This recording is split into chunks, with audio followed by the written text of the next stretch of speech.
Você já imaginou um time de futebol que não é temido pela sua técnica, por seus passes precisos ou pela genialidade de seus atacantes, mas sim por algo muito mais sombrio?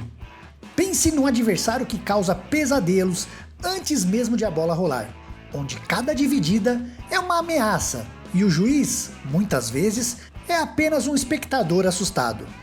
Essa é a história que vamos desvendar.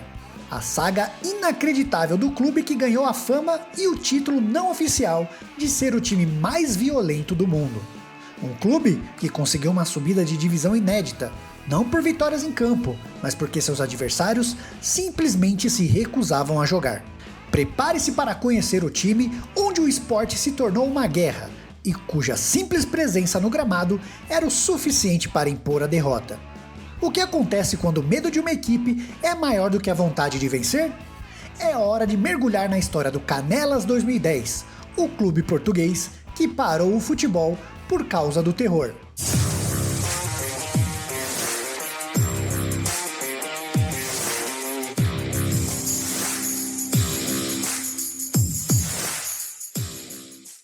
A história do Clube de Futebol Canelas 2010, sediado em Vila Nova de Gaia, na área metropolitana do Porto, é um conto que começa nos escalões mais modestos do futebol português, mas que rapidamente se transforma em um thriller que mobilizou a imprensa mundial e as mais altas esferas da justiça desportiva.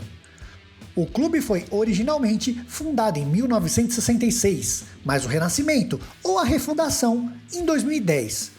Isso trouxe consigo um elemento que reescreveu todas as regras do jogo. O Canelas, que disputava o torneio distrital em busca de uma vaga na terceira divisão do Campeonato Nacional, passou por uma metamorfose. Seu elenco começou a ser preenchido por líderes e membros influentes dos Super Dragões, a torcida principal e mais temida do Futebol Clube do Porto.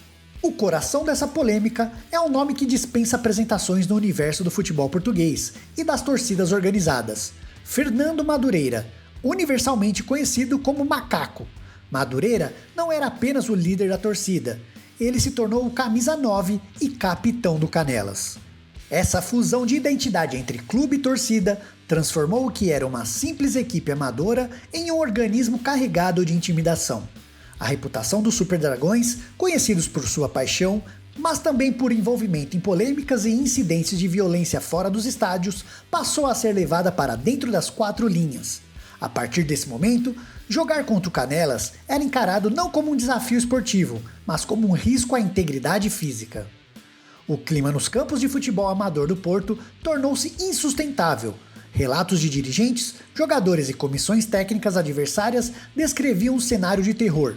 Lances extremamente duros, muitas vezes com intenção de machucar, ameaças abertas e uma atmosfera geral de coação.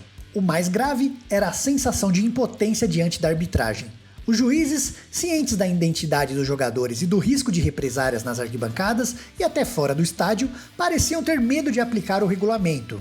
O Canela jogava, segundo os adversários, com uma licença informal para a violência, e a punição raramente chegava com a severidade necessária. A situação atingiu um ponto de não retorno na temporada 16-17, na divisão de elite da Associação de Futebol do Porto. Os adversários, em uma demonstração de desespero e união, tomaram uma decisão sem precedentes. Recusaram-se a comparecer aos jogos. Eles optaram por assumir a derrota por WO e pagar multa de €750, um custo que consideravam pequeno comparado ao risco de lesões sérias ou agressões. O fenômeno foi estatisticamente bizarro. O Canelas venceu 17 das 20 partidas por WO. A campanha para subir à terceira divisão foi praticamente impecável graças a essas vitórias onde os adversários não compareciam. E isso cimentou a fama do clube a nível mundial. A notícia do time que subia de divisão colecionando WOs rapidamente ganhou as manchetes, não só em Portugal, mas em veículos de imprensa internacionais de renome, como o Marca e o The New York Times. O futebol português viu-se envergonhado por ter um clube a prosperar através do medo, e a polêmica forçou a Associação de Futebol do Porto a tomar medidas, como a nomeação de delegados para monitorar as partidas e a solicitação de reforço policial. Contudo, as ameaças e as agressões a atletas mais jovens e a árbitros continuavam. muitas vezes sob os olhos de policiais que pareciam incapazes de intervir. Apesar de todas as denúncias e do clamor popular, o líder, Fernando Madureira, manteve a postura inabalável. Ele classificava os relatos de violência como campanhas movidas por inveja e política, insistindo que o time apenas jogava com a virilidade que, segundo ele, sempre foi característica das divisões amadoras. Abre aspas, isso aqui não é balé nem natação, fecha aspas, bradava o capitão, defendendo que havia ali era um boicote. Com acesso praticamente garantido graças aos WOs, o Canelas chegou à partida decisiva para subir à terceira divisão profissional. A tensão era máxima e a dificuldade de encontrar um árbitro para o jogo era um sinal claro do clima de intimidação. 9 em cada 10 árbitros se recusavam a trabalhar nas partidas do Canelas. No entanto, o juiz José Rodrigues aceitou o desafio. A partida fatídica começou.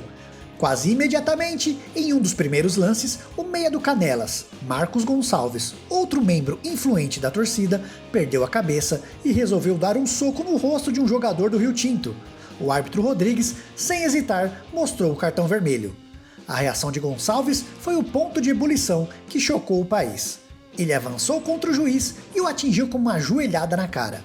José Rodrigues caiu no chão e a partida foi imediatamente encerrada, com o juiz sendo levado ao hospital com uma fratura no osso nasal. O incidente gerou uma onda de repúdio sem precedentes. Luciano Gonçalves, presidente da Associação Portuguesa de Árbitros de Futebol, fez um alerta público e dramático que reverberou em toda a sociedade. Corremos o risco de um árbitro um dia morrer em campo. A brutalidade do ato forçou o Canelas a agir, e o clube emitiu um comunicado condenando a agressão e anunciando a exclusão do meia agressor do time. Gonçalves foi posteriormente suspenso por 4 anos e 5 meses, uma punição exemplar, mas que não apagava a mancha de violência. O escândalo era tão grave que a FIFA recebeu um dossiê detalhado, elaborado pelos clubes portugueses, pedindo medidas contra o Canelas 2010. Apesar de tudo, o Canelas cumpriu sua ascensão e conseguiu garantir a sua subida à terceira divisão de Portugal. Uma vez nas ligas nacionais, o clube passou por uma fase de reestruturação.